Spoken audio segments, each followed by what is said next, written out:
Welcome to Brooklands, the birthplace of motor racing, a powerhouse of British engineering. The motto at Brooklands is always more speed and yet more. And home to one of the world's most extraordinary collections of historic vehicles. Not many people can say they've worked on Concorde. With their roots embedded in this incredible site. Today at the museum, in the aircraft park, there's only a few fasteners left. The Concorde team uncover potential trouble Voila. inside its revolutionary wings. Yep, relive. Brooklands was not only the birthplace of British motorsport, but also the origin of British aviation. With more planes designed, tested and built here than anywhere else in Europe. Right, you ready?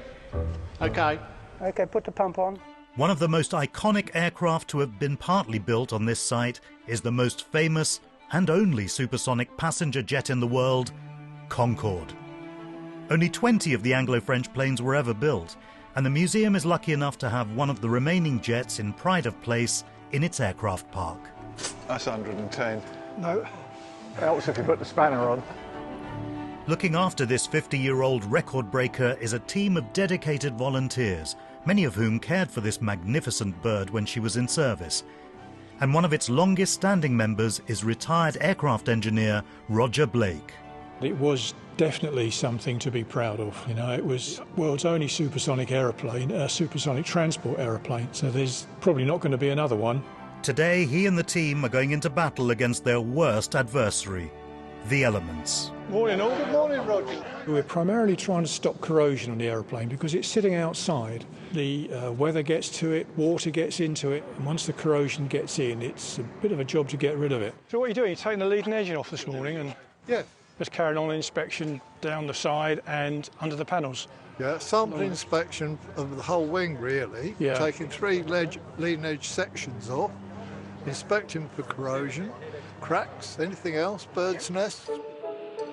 Concorde's unique delta-shaped wing design, called an oggie, allowed it to travel at supersonic speeds that were previously impossible for passenger planes.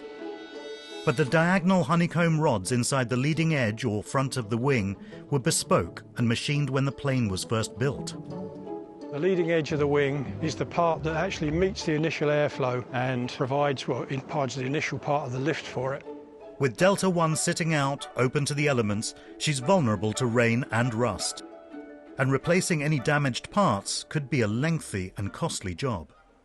If we find anything on the leading edge, well, it's a matter of getting rid of it and hope it's not an external repair which keeps the integrity of the aeroplane looking right. Yes. You know, aluminium, when it exfoliates, it just goes to dust, falls apart. But we need to be on the ball with that because we don't have the equipment and the facilities that we had at British Airways, so we're doing everything in the field, basically. We better get on with this then. Yeah, OK. We can't sit here talking. No, come on then. Come on, Graham, get going. Come on, Graham. Yeah. We're going to get on with it. Few people know their way around Concorde as well as Roger and his team. Well, the importance is that it's here for the long run. It's not going to be replaced. So if we don't look after it, who will? I was back in the day working on Concorde for 27 years. We're all ex-engineers for BA on the Concorde fleet, so we look after it, we maintain it, and we keep it in a presentable condition. Now, what a lot of people forget about this aeroplane, it's the engineer's aeroplane, it's our aeroplane.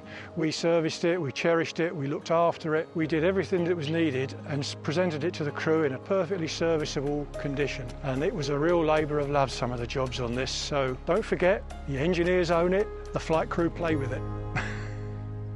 To get to the internal structure of the wing that's vulnerable to corrosion, the team have to take off the protective outer cover, but removing the strong bolts that hold the cover in place is proving a problem.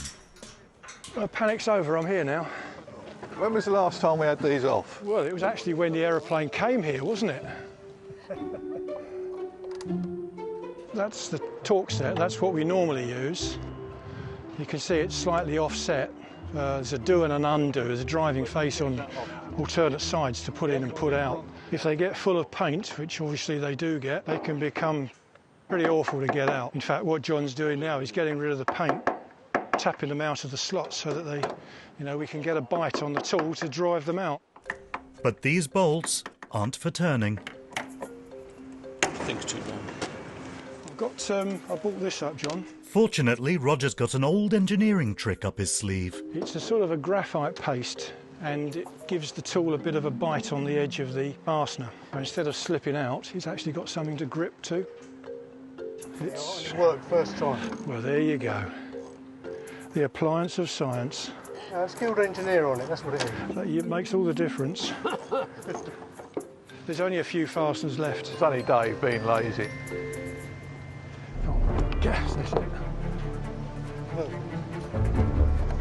We have the technology. One here.